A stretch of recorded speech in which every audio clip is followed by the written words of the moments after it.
Hi guys, this is समी Alauddin and I am your physics teacher. हम एक बड़ा इंटरेस्टिंग यूनिट पढ़ रहे हैं।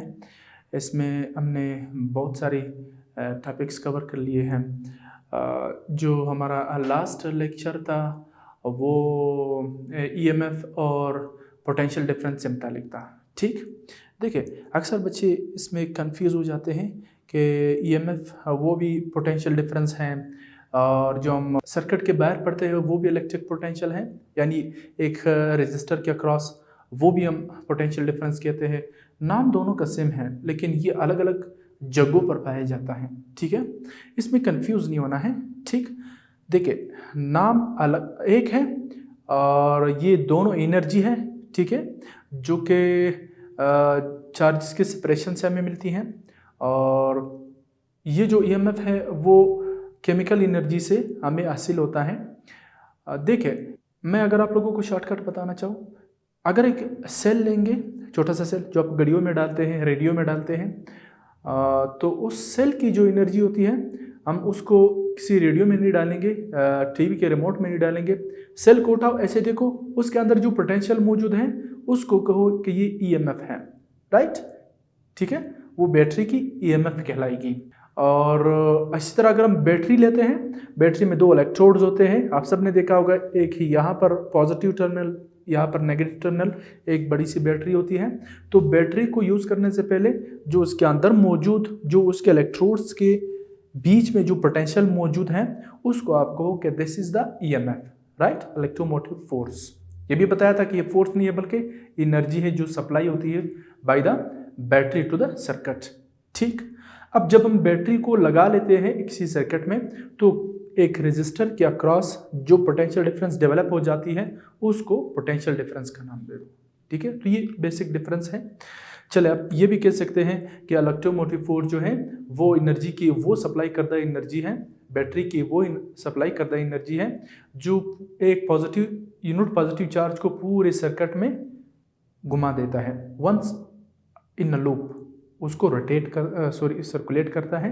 ठीक है, तो ऐसे सप्लाई करदा एनर्जी को हम ईएमएफ का नाम देते हैं। राइट, तो आज जो हमारा टॉपिक होगा वो ओहम लॉ से रिलेटेड है। राइट, तो हमारा टॉपिक क्या है आज का? Ohm law. ठीक है, ये साइमन ओहम एक साइंटिस्ट था जिसने एक्सपेरिमेंट्स किए और उन एक्सपेरिमेंट से एक रिजल्ट अखज़ किया और फिर उस रिजल्ट को एक लॉ का शक्ल लिया। राइट, उस लॉ को हम ओहम लॉ का नाम देते हैं। ये बड़ा आसान है, इसमें कोई दिक्कत नहीं है, कोई मुश्किल नहीं है, बड़ा इजी है, आप समझेंगे इंशाल्लाह। देखिए ओहम क्या कहता है? ओहम कहता है कि भाई ये जो पोटेंशियल डिफरेंस है, right, this is directly proportional to the current in the circuit. Right, यानी जो पोटेंशियल डिफरेंस है वो सर्किट में करंट पैदा करता है और वो करंट ज़्यादा होगा कम होगा डिपेंड करता है पोटेंशियल डिफरेंस पे। राइट, चलिए इसे समझते हैं। इस साइन को रिमूव करते हैं तो हम इक्वल का साइन लगाते हैं और एक कांस्टेंट उसने आर लगाया था, हम भी आर लगाएंगे, तो ये एक इक्वेशन बन जाती है। ठीक, असल में इसका मतलब क्या होता है कि V is directly proportional to the current the circuit. Suppose ये एक हम कंडक्टर लेते हैं। देखिए ये कंडक्टर एक वायर है, कॉपर वायर, बिल्कुल आम वायर जो आपके घरों में इस्तेमाल होता है, जिसके ज़रिए से आपके घरों में बिजली का कनेक्शन है, जो बिजली आती है, छोटा सा जो पतला सा वायर होता है। मैं यहाँ पर बड़ा इसलिए ड्रा कर रहा हूँ ताकि आपको समझ में आ सके। ठीक है, ये वही पतला वाला वायर है, सपोज ये कॉपर वायर है। राइट, कॉपर एक अच्छा कंडक्टर होता है। तो डियर स्टूडेंट्स यहाँ देखें, हम क्या करते हैं, हम यहाँ से करंट को एंटर करते हैं। ठीक, अब करंट कहाँ से आई भाई? इजी है, यहाँ देखें, हम पोटेंशियल डिफरेंस अप्लाई करेंगे। This is positive terminal and this is negative terminal. Easy है, अगर ये पॉजिटिव पोटेंशियल है तो ये नेगेटिव पोटेंशियल होगा। अब देखिए जहाँ पर पोटेंशियल डिफरेंस आ जाता है वहाँ करंट होगा। ठीक है, पोटेंशियल डिफरेंस जीरो है तो करंट नहीं मिलेगा। राइट, अब पोटेंशियल डिफरेंस जीरो कैसे हो सकता है? ऐसे कि ये कंडक्टर लिया और और इसके अक्रॉस में ये पॉजिटिव टर्मिनल, इसको भी पॉजिटिव टर्मिनल कर दिया, तो यहाँ भी पॉजिटिव और यहाँ भी पॉजिटिव पोटेंशियल है, तो पोटेंशियल डिफरेंस नहीं है, लिहाजा जब पोटेंशियल डिफरेंस ज़ीरो होगा तो उस वक्त करंट भी क्या होगा, zero, right. Potential difference is zero, therefore current is zero. यहाँ पर हम नेगेटिव पोटेंशियल भी लगा सकते हैं, ठीक है। बैटरी के दोनों टर्मिनल को नेगेटिव कर दो तो भी हमें करंट ज़ीरो मिलेगा।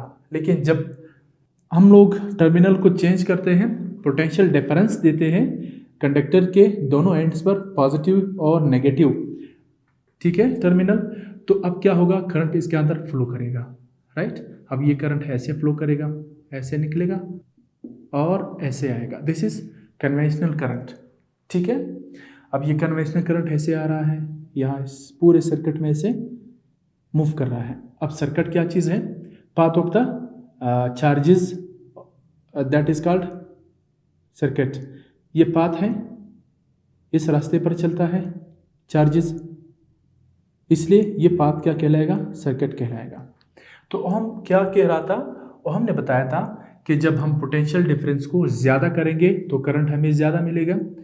अब इससे क्या मुराद है, सपोज हम यहाँ पर पोटेंशियल डिफरेंस अप्लाई कर रहे हैं, यहाँ पर देखिए 15 वोल्ट, यहाँ पॉजिटिव पोटेंशियल 15 है और नेगेटिव कितना है, 0 वोल्ट।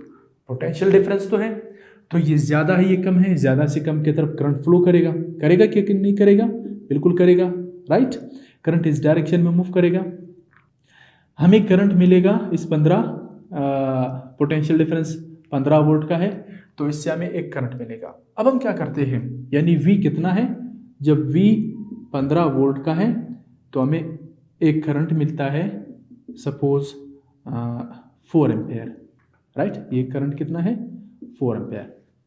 अब हम क्या करते हैं, इस पोटेंशियल डिफरेंस को बढ़ा लेते हैं, 15 से कर देते हैं इसको 25 वोल्ट, तो हमें करंट क्या मिलेगा, हम देखते हैं कि करंट जो है वो 7 एम्पेयर हो गया, राइट। तो देखिए पोटेंशियल डिफरेंस के बढ़ाने से करंट भी बढ़ता है कि नहीं बढ़ता है, इसलिए इस रिजल्ट को ओहम ने एक लॉ की शक्ल लिया और इक्वेशन की शक्ल में ऐसे लिखा कि V is directly proportional to the current. यानी किसी सर्किट में हम अगर एक ज़्यादा पोटेंशियल वाला सेल लगाएंगे तो हमें ज़्यादा करंट मिलेगा, कम पोटेंशियल वाला सेल लगाएंगे तो वो कम करंट देगा। इसकी आम लाइफ में बहुत सारे एग्जांपल आप देख सकते हैं। देखिए एक मोटा सा बड़ा सा सेल ले ले, वो ज़्यादा देर तक चलता है, यानी उसका पोटेंशियल डिफरेंस ज़्यादा है, उसमें वोल्टेज ज़्यादा है। और अगर एक छोटा सा पतला सा सेल लेते हैं वो कम वक्त के लिए चलता है, राइट। क्यों, क्योंकि उसके अंदर वोल्टेज कम है, तो जितना वोल्टेज ज़्यादा होगा उतना ज़्यादा करंट मिलेगा। नहीं आई बात समझ में? चलो एक दूसरे तरीके से समझते हैं जो आप लोग अपने घरों में भी कर सकते हैं, right.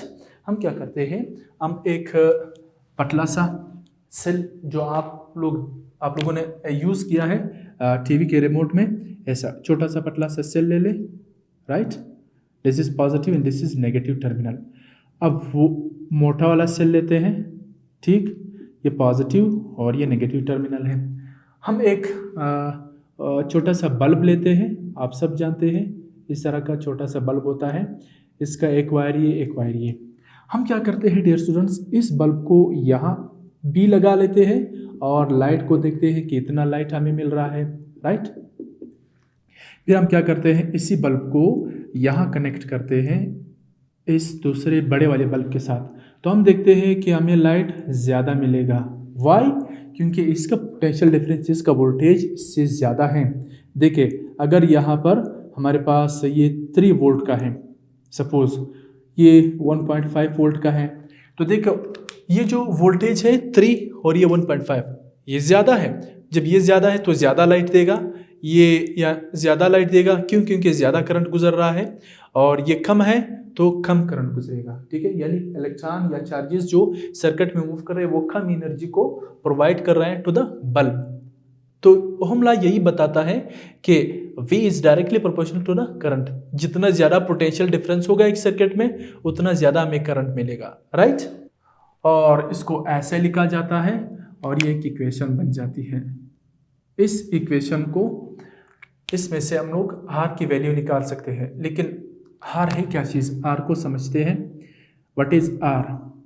Hair R is called resistance of the conductor, right.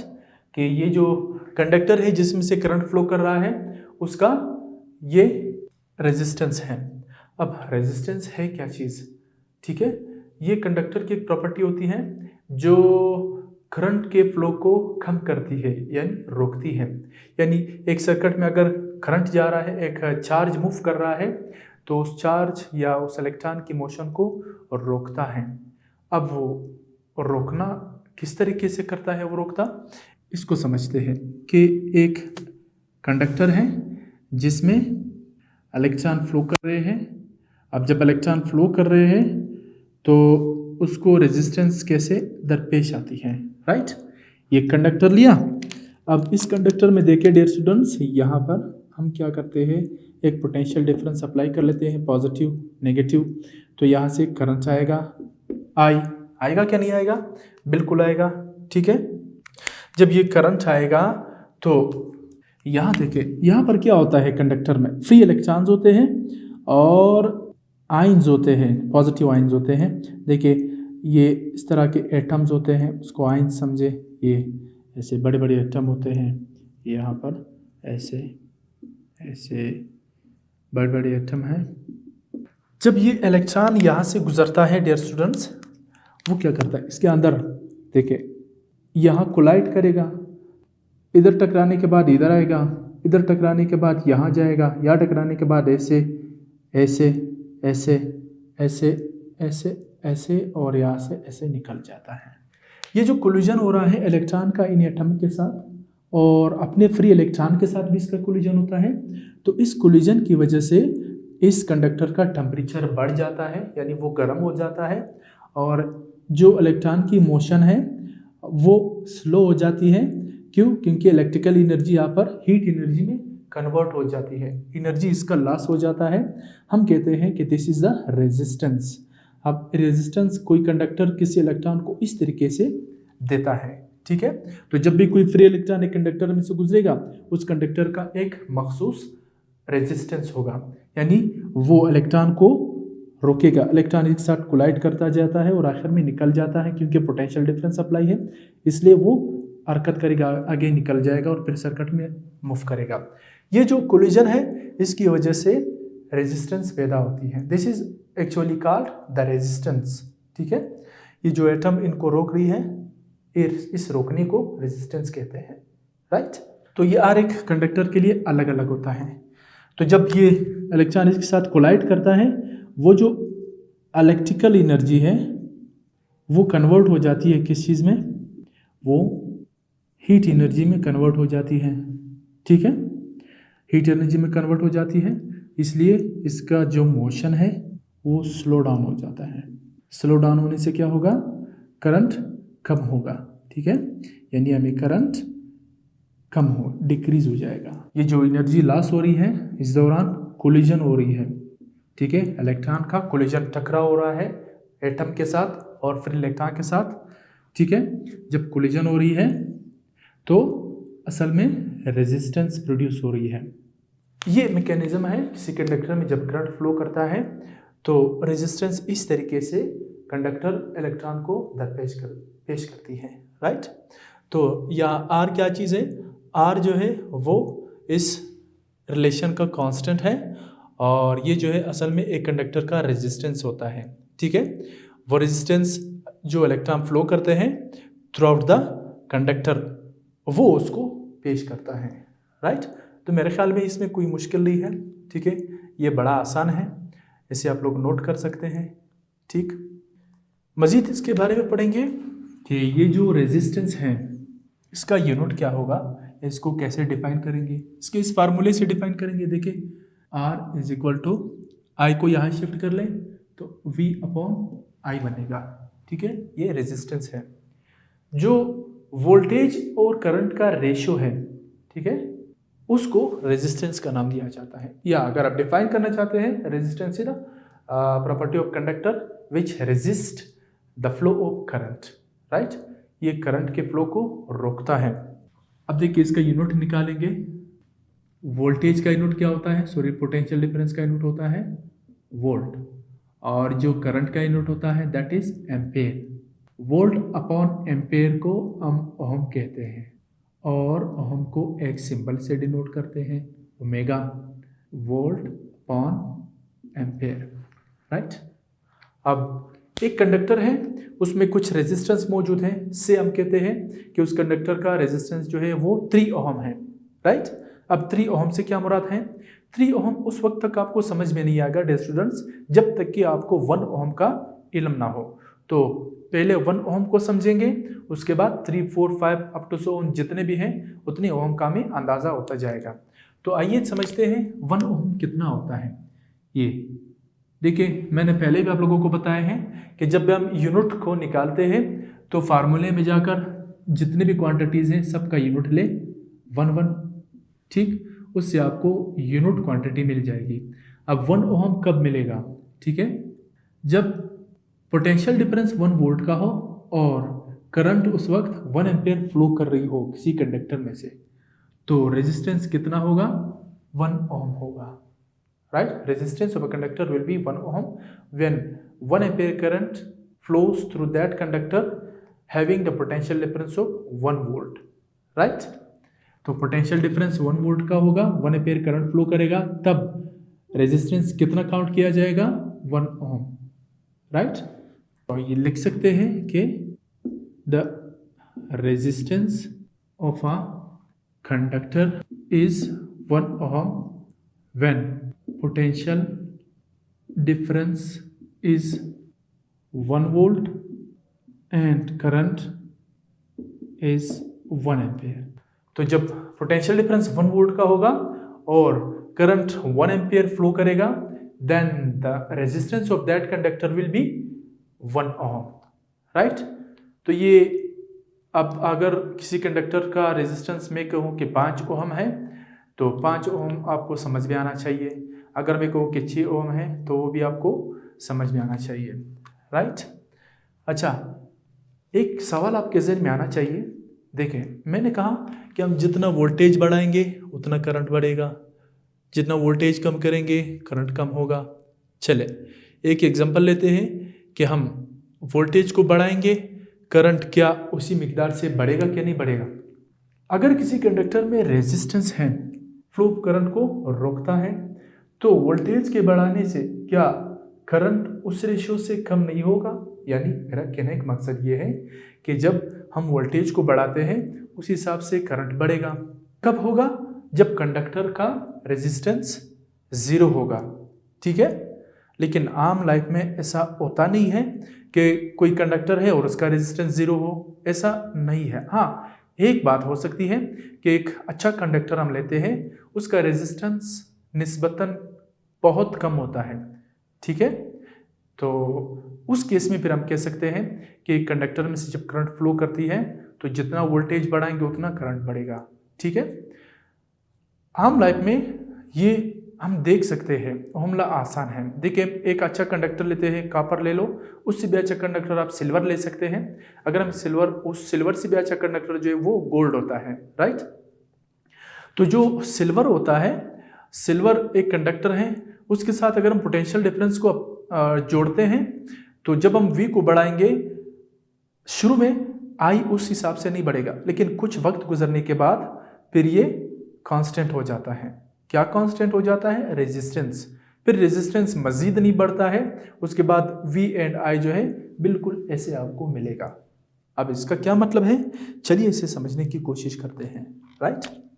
देखिए ये एक सिल्वर है, राइट। सिल्वर बहुत अच्छा कंडक्टर होता है। हम क्या करते हैं, अब अगर ये कंडक्टर है तो इसका मतलब ये है कि इसमें से करंट जब फ्लो करती है तो उसको रेजिस्टेंस पेश आएगी, ठीक है, क्योंकि इसके अंदर एटम्स मौजूद हैं, फ्री इलेक्ट्रॉन्स मौजूद हैं। यहाँ से जब इलेक्ट्रॉन इंटर होता है, ठीक है, तो वो यहाँ कोलाइड करेगा, जब कोलाइड करेगा, टकराएगा तो रेजिस्टेंस पैदा हो जाएगी, ठीक है। हम क्या करते हैं, हम जब देखते हैं यहाँ पर पोटेंशियल डिफरेंस हमने अप्लाई कर लिया, ये बैटरी है, लगा दिया आपने दोनों सिरों पर। यहाँ पर हम देखते हैं करंट फ्लो करना स्टार्ट करता है, राइट। अब यहाँ पर देखिए रेजिस्टेंस है, शुरू में हम क्या करते हैं, V लगाया तो उसके बदले में हमें क्या मिला, करंट मिला। शुरू में ये चीज़ आपको नहीं दिखेगा कि V जो है डायरेक्टली प्रोपोर्शनल है टू द करंट, यानी V को बढ़ाते हैं तो I भी बढ़ेगा, शुरू में नहीं होगा, ठीक है।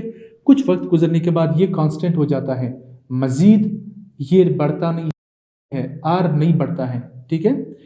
R जब नहीं बढ़ता है ये कांस्टेंट हो जाता है, उसके बाद ये आपको दिखेगा, आप ये महसूस करोगे, ये ऑब्जर्व करोगे कि उसके बाद जब R हम क्या कर लेते हैं, जब R कांस्टेंट हो जाता है, यानी एक वैल्यू के बाद कांस्टेंट हो जाती है, और एक कंडक्टर में रेजिस्टेंस एक लिमिट तक बढ़ता है, उसके बाद फिर ये बढ़ता नहीं है, ठीक। तो R जब कांस्टेंट हो जाता है, शुरू में बढ़ा, कम हुआ, फिर हमने इसको और बढ़ाया, फिर ये थोड़ा बढ़ गया, करंट और कम हो गया, यानी ये रिलेशन हम नहीं देख रहे हैं। उसके बाद ये कांस्टेंट हो जाता है, जब ये मज़ीद बढ़ता नहीं है तो हम V को जब बढ़ाते हैं तो V के बढ़ाने से करंट भी बढ़ेगा, ठीक।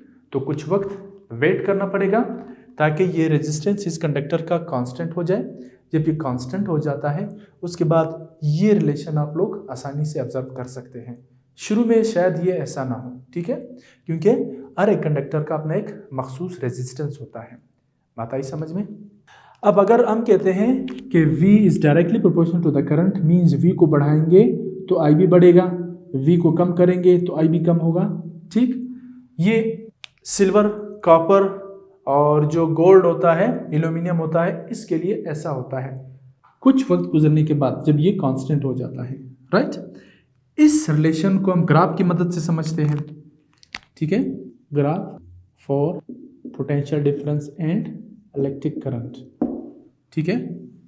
देख हम ग्राफ बनाएंगे इसके लिए। अगर हमारे पास एक y एक्सिस है, एक x एक्सिस है, x एक्सिस पर सपोज हम लोग v रखते हैं और y एक्सिस पर I को लेते हैं, ठीक है। ये I के वैल्यूज होते हैं, ठीक है, कि यहाँ पर 1 है, इधर 2 एम्पेयर है, 3 एम्पेयर है, यहाँ पर वोल्टेज को 1 वोल्ट लगाओ, फिर 2 वोल्ट कर दो, फिर 3 वोल्ट कर दो, राइट। तो अब हम रिलेशन देखेंगे। देख, एक कंडक्टर के साथ पोटेंशियल डिफरेंस लगाया, बैटरी के साथ कंडक्टर को अटैच किया, हम क्या देखते हैं, जब हम यहाँ पर 0 पॉइंट होता है, ठीक है। अब जब हम वोल्टेज को बढ़ा लेते हैं, ये कंडक्टर कनेक्ट है, ठीक है, पोटेंशियल डिफरेंस अप्लाई है, हमने वोल्टेज को 1 किया, बढ़ाया, तो उसके बदले में हमें करंट भी बढ़ता हुआ नजर आएगा। हम क्या करते हैं कि इन दोनों के इस पॉइंट को यहाँ लेते हैं, ये से दिस इज पॉइंट। अब हम क्या करते हैं, हम ये कांस्टेंट होने के बाद हम क्या करते हैं, वोल्टेज को और बढ़ा लेते हैं, 1 से 2 कर दिया, तो 1 से 2 करने से ये करंट भी क्या होगा, 1 से 2 पर आ जाएगा। मीन्स कि वोल्टेज के बढ़ाने से करंट भी बढ़ रहा है, तो फिर इन दोनों के रिलेशन को यहाँ लेंगे कि ये पॉइंट यहाँ पर मीट कर रहा है। फिर हम क्या करते हैं डियर स्टूडेंट्स, वोल्टेज को मजीद बढ़ाते हैं, 3 वोल्ट करते हैं, तो इसके बढ़ाने से करंट भी क्या होगा, 3 एम्पेयर हो जाएगा। देखिए डायरेक्ट रिलेशन है, वोल्टेज के बढ़ाने से करंट भी बढ़ रहा है। फिर इसको यहाँ ड्रा कर सकते हैं, यहाँ पर ऐसे, ठीक। इन 3 डॉट्स को जब हम मिलाते हैं तो एक स्ट्रेट लाइन मिलेगा हमें ऐसे। अब ये स्ट्रेट लाइन ये शो करता है डियर स्टूडेंट्स कि 2 क्वांटिटीज के बीच में जो रिलेशन है वो किस नेचर का है, डायरेक्ट रिलेशन है। मींस एक क्वांटिटी को बढ़ाते हैं तो दूसरा भी उसके साथ बढ़ता है, फिर बढ़ाते हैं फिर बढ़ता है, फिर बढ़ाते हैं फिर बढ़ता है, ठीक है। ऐसे रिलेशन को डायरेक्ट रिलेशन का नाम दिया जाता है और उसको ऐसे लिया जाता है। तो आपके बुक में इस तरह का ग्राफ दिया होगा, इससे आप लोगों ने परेशान नहीं होना है। ये जस्ट वोल्टेज और करंट का ग्राफ दिखाए हैं, इसमें ये स्ट्रेट लाइन रिलेशन को शो कर रहा है। किस रिलेशन को, इस रिलेशन को, डायरेक्टली प्रोपोर्शनल के रिलेशन को शो कर रहा है, ठीक है। जहां पर ग्राफ में आप स्ट्रेट लाइन देखो, वहां पर जो 2 क्वांटिटीज लिए जाते हैं वहां पर आपके ज़हन में आना चाहिए कि दोनों के बीच में कौन सा रिलेशन चल रहा है, डायरेक्ट रिलेशन चल रहा है, ठीक है। This is graph for the direct relation. Straight line shows direct relation of 2 quantities, two quantities कौन कौन से हैं? Potential difference and current, right. अच्छा, आपके जहन में एक सवाल आना चाहिए कि अगर ये स्ट्रेट लाइन ना हो बल्कि ऐसे कर्व लाइन हो, ठीक है, तब उसका क्या मतलब होगा? उसका मतलब ये होगा कि नहीं, ये जो दो क्वांटिटीज़ है इनके दरम्यान में डायरेक्ट रिलेशन नहीं है, ठीक है, इनवर्स रिलेशन होता है, ठीक है। ये कर्व लाइन इनवर्स रिलेशन भी हो सकता है, ऐसा भी हो सकता है कि कुछ दिन इनवर्स हो उसके बाद एक क्वांटिटी के कांस्टेंट होने पर वो फिर स्ट्रेट हो जाए, ठीक है, कांस्टेंट भी होता है। तो बहरहाल हम देखेंगे ये ग्राफ अगर हम देखना चाहते हैं, बनाना चाहते हैं, तो फिर रिलेशन के लिए कौन सा कंडक्टर यूज़ करेंगे? ये अगर आप कॉपर को यूज़ करते हैं और सिल्वर को यूज़ करते हैं, आप गोल्ड को यूज़ करते हैं, ठीक है, एल्यूमिनियम को यूज़ करते हैं, तो आर के कांस्टेंट होने के बाद आपको फिर ये वाला रिलेशन मिलेगा और ये ग्राफ स्ट्रेट होगा, राइट। चलिए इसको ज़रा देखें, उसके बाद हम कर्व वाला ग्राफ को ड्रा करेंगे, राइट। अच्छा, एक और टॉपिक पे हमारा इसके साथ कवर हो रहा है, वो है ohmic and non ohmic conductors. Ohmic conductors ऐसे कंडक्टर्स होते हैं जो ओहम लॉ को फॉलो करते हैं, ठीक है, यानी उसमें हम वोल्टेज को बढ़ाएंगे तो करंट भी बढ़ेगा, ठीक है, आफ्टर आर कांस्टेंट, जब आर कांस्टेंट हो जाएगा, राइट। और नॉन ओहमिक कंडक्टर ऐसे कंडक्टर होते हैं जिसमें जब हम वोल्टेज को बढ़ाते हैं तो वोल्टेज के रिस्पेक्ट में करंट उतने में रेशियो से नहीं बढ़ता, ठीक है, यानी जितने रेशियो से हम वोल्टेज को इंक्रीज कर रहे हैं उसी रेशियो से करंट इंक्रीज नहीं होगा। तो ऐसे कंडक्टर्स को फिर हम लोग नॉन ओहमिक कंडक्टर का नाम देते हैं। तो बड़ा इजी है, ओहमिक कंडक्टर दैट कंडक्टर्स और मटेरियल्स और metals which follow the ohm law and that conductors which do not follow Ohm law is known as non-ohmic conductors, right, that are known as non-ohmic conductors। अब ये जो copper है, silver है, gold है, aluminium है, ये बड़े अच्छे ओहमिक कंडक्टर्स हैं। ये क्या है? ओहमिक कंडक्टर्स हैं। ये सारे के सारे क्या है? ओहमिक कंडक्टर्स है। ओहमिक कंडक्टर्स क्या होते हैं? जो ओह्म्स लॉ के फॉलोवर्स होते हैं, फॉलो करते हैं, ठीक है, ओहम लॉ को, राइट। ये जो ओहमिक कंडक्टर्स होते हैं तमाम के तमाम आर के कांस्टेंट होने के बाद कुछ देर के बाद ये ओहम लॉ को फॉलो करते हैं, राइट। और जो नॉन ओहमिक कंडक्टर्स होते हैं, non ohmic conductors they do not follow Ohm law, Ohm's law, right. यानी वहाँ पर जब हम टेम्परेचर को वोल्टेज को ज़्यादा करते हैं तो उस रेशियो से करंट नहीं बढ़ता, ठीक है। उसका एक रीज़न है क्यों नहीं बढ़ता।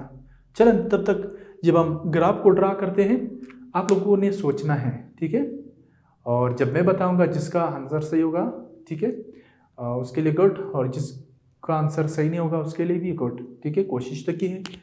तो देखिए नॉन ओहमिक कंडक्टर का जब हम ग्राफ ड्रा करते हैं तो उसमें ये चीज़ नहीं मिलेगी आपको कि V is directly proportional to I, ये नहीं होगा, ठीक है।